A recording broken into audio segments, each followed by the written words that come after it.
Els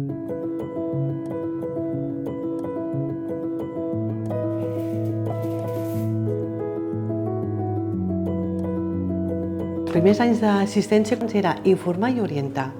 Després vam començar a fer els tràmits, perquè érem el registre auxiliar, però a més es va crear el servei de dinamització de l'oficina central. Vam començar a fer cursos, conferències, campanyes. Van tenir tan bona acceptació que va durar durant anys.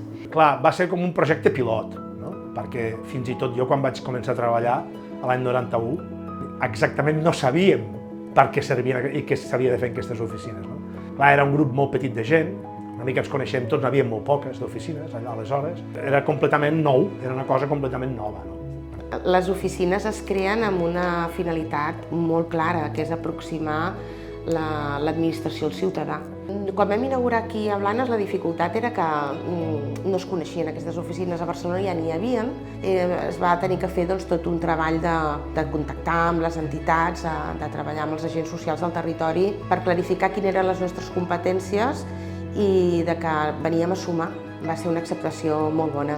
Aquestes 20 o 22 oficines que vam començar era una experiència pilot i clar, nosaltres ara ho veiem normal, però tingueu en compte que érem les oficines que estaven en uns barris, en unes ciutats, amb manca de molts serveis. L'administració creixia i les competències que agafava la Generalitat era per prosperar el ciutadà. Em vaig sentir pionera en el tracte al ciutadà. Havien de percebre perfectament aquesta proximitat i aquest esperit d'ajut que sempre ens ha caracteritzat.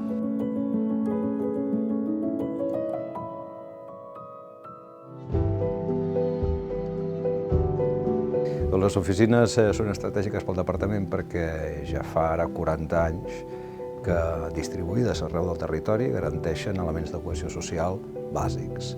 D'una banda, sempre han efectuat tràmits, però d'altra banda també, des de bon principi, van tenir una dimensió de cohesió social, és a dir, articular-se en el teixit associatiu del territori de referència, que les va fer singulars.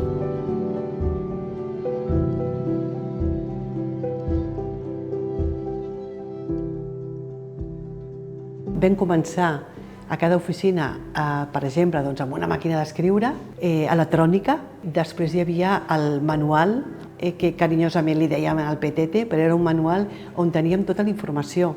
Llavors estava molt definit la feina, no? Tant del tècnic com del responsable. El responsable, bàsicament, la meva feina era fora de l'oficina, els primers 20 anys, per posar un exemple. La meva feina consistia en treballar molt amb col·lectius, amb associacions, amb fundacions.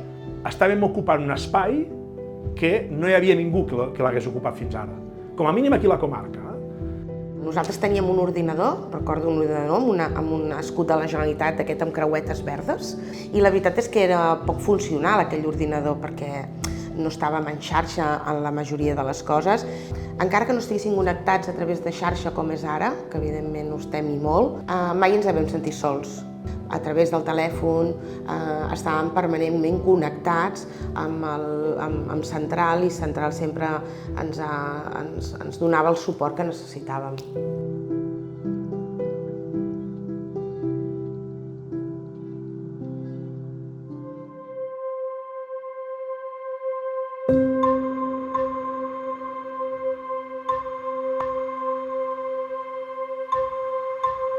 Les gestions, ara avui en dia les gestions són les mateixes que fan de Mollet, per exemple, o a Reus, que les que fem nosaltres. Tenim els mateixos recursos, és exactament igual. De tràmits en fem moltíssims. Fem molts títols de família nombrosa i també tramitem molts títols de família monoparental. Molts reconeixements de grau de discapacitat i també moltíssimes dependències. I sí que és veritat que cada vegada notem que hi ha més informació, o sigui que cada més el ciutadà coneix que hi ha aquests tràmits i els gestiona, no? Ha canviat considerablement a nivell electrònic, a nivell administratiu, tot això ha canviat moltíssim les oficines. Els recursos humans que vam començar amb 2 persones, 1 o 2 persones a cada oficina, i ara, per exemple, aquí a Santa Coloma són 4.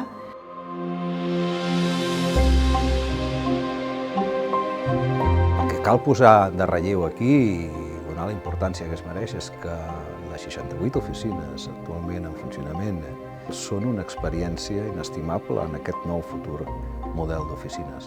Sí que és veritat que hi ha hagut, amb tot el tema de la digitalització, un abans i un després en quant a que les persones tenen més accés a poder fer els tràmits directament des del propi domicili, des d'on els sigui més còmode. Però sí que és veritat que nosaltres encara som conscients que hi ha una bretxa digital molt important en la societat. En aquest cas ja no és un tema de bretxa d'edat, digital d'edat, per edat, sinó un tema de bretxa digital econòmic o, diguéssim, per llengua, diguéssim, per en aquest sentit, no?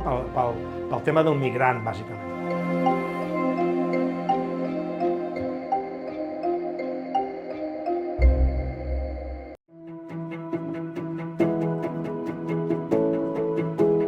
Jo crec que és un balanç que ha de començar per un reconeixement del conjunt del personal que ha format part d'aquestes oficines, perquè realment han fet una feina encomiable. Per tant, les oficines, des del seu principi, tenen aquesta ànima, per dir-ho d'alguna manera, que conjuga la fredor d'un tràmit, si es pot dir d'aquesta manera, amb la capacitat de relació amb la gent. El contacte amb la gent, sobretot jo al començament disfrutava com un nen petit, no? Perquè era conèixer gent constantment, diàriament, gent nova, projectes nous. Saber que allò que la persona ha sol·licitat o ha demanat, doncs contribuir a que pugui tenir millor benestar. La gent ens té molt de carinyo, molt apreci i ens té molt en compte per la tasca i per la feina que fem. Som la Generalitat de Catalunya en el barri.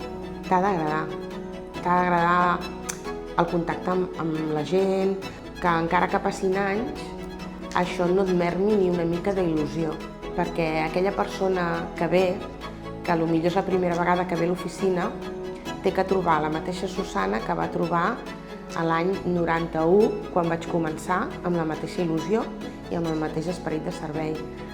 És que a mi m'encanta la gent.